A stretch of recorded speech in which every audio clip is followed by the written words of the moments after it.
Hello everyone. तो आज इस वीडियो में मैं मूंग दाल से बनने वाली बहुत ही सिंपल और बहुत ही टेस्टी रेसिपी बनाने वाली हूँ जो आपको बहुत पसंद आएगी।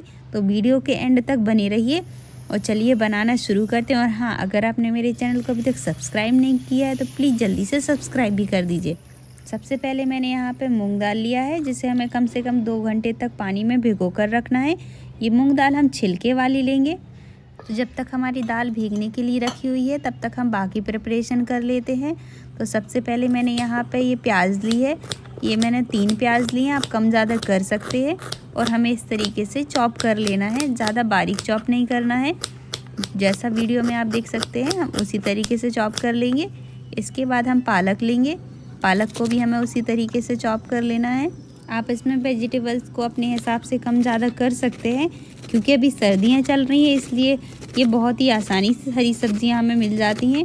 अगर कभी नहीं मिल रही होती हैं तो भी हम इसमें कम कर सकते हैं, लेकिन इसका टेस्ट बढ़ाने के लिए हम जितना ज़्यादा सब्जियां मिलाएंगे उतना ज़्यादा टेस्टी लगता है।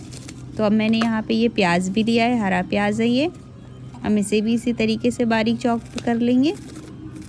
इस रेसिपी में सिर्फ चॉपिंग करना ही थोड़ा सा मुश्किल होता है, बाकी ये रेसिपी बहुत ही जल्दी इजी बन जाती है।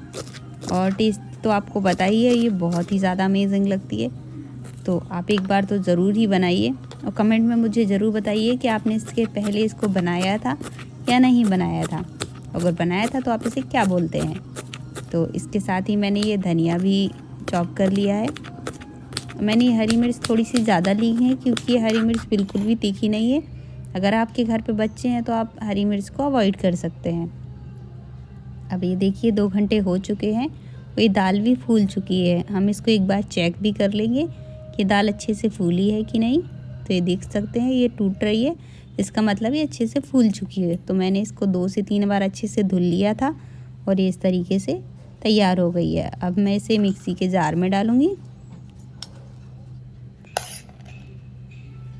और हम इसे पीस लेंगे। हमें इसे बिल्कुल भी फाइन पेस्ट नहीं बनाना है, थोड़ा सा इसे दरदरा रखना है। अगर पीसने में थोड़ी सी दिक्कत है तो आप थोड़ा पानी भी ऐड कर सकते हैं, लेकिन अगर पानी अवॉइड करें तो ज़्यादा बेहतर होगा। तो आप ये देख सकते हैं इस तरीके से मैंने ये पीस लिया है इसको। थोड़ी सी इसमें खड़ी भी है क्योंकि हमें इसे फाइन नहीं करना था। तो इस तरीके से है ये, आप देख लीजिए। तो दाल पीसने के बाद हम इसमें जो भी हमने वेजिटेबल्स चॉप करके रखे थे उन सबको एक एक करके मिक्स करेंगे। इसके लिए हमें किसी बड़े बर्तन में ही दाल को रखना होता है जिससे कि हमें ये मिक्स करने में आसानी हो और ये जो वेजिटेबल्स हैं इधर उधर गिरे ना।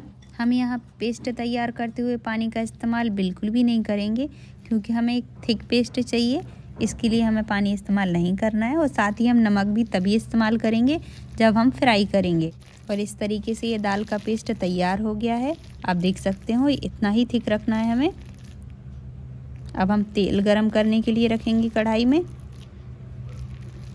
गैस का फ्लेम हाई ही रखना है और एक एक करके इस तरीके से पकौड़े निकालना शुरू करेंगे। हमें पकौड़ों को टेढ़े मेढ़े निकालेंगे तो ये ज़्यादा क्रिस्पी बनते हैं। आप चाहें तो इसे राउंड शेप में भी निकाल सकते हैं। तेल बहुत गर्म है इसलिए बहुत ही केयरफुल होकर निकालिए। अगर आपको हाथ से नहीं बनेगा तो आप इसे चम्मच से भी निकाल सकते हैं। चम्मच में थोड़ा थोड़ा पेस्ट लेके आप बना सकते हैं। तो इस तरीके से मैंने ये पूरा तेल देख सकते हैं आप भर दिया है। अब थोड़ी देर के लिए वेट करेंगे, करीब 2 से 3 मिनट के लिए। और जब ये थोड़े थोड़े गोल्डन होने लगेंगे तब हम इनको पलटा देंगे। तो ये देखिए गोल्डन होने लगे हैं। अब हम इनको दूसरी तरफ भी सेक लेंगे।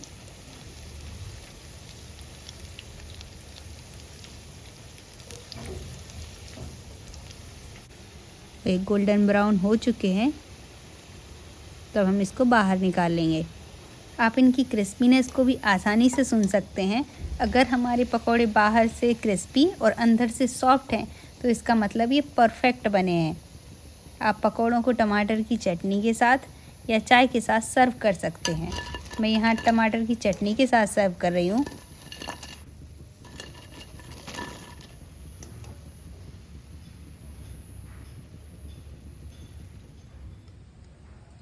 आप भी इस रेसिपी को ट्राई कीजिए और एंजॉय कीजिए। कमेंट में बताना मुझे बिल्कुल भी मत भूलिए। मिलते हैं अगले वीडियो में। Good bye, take care.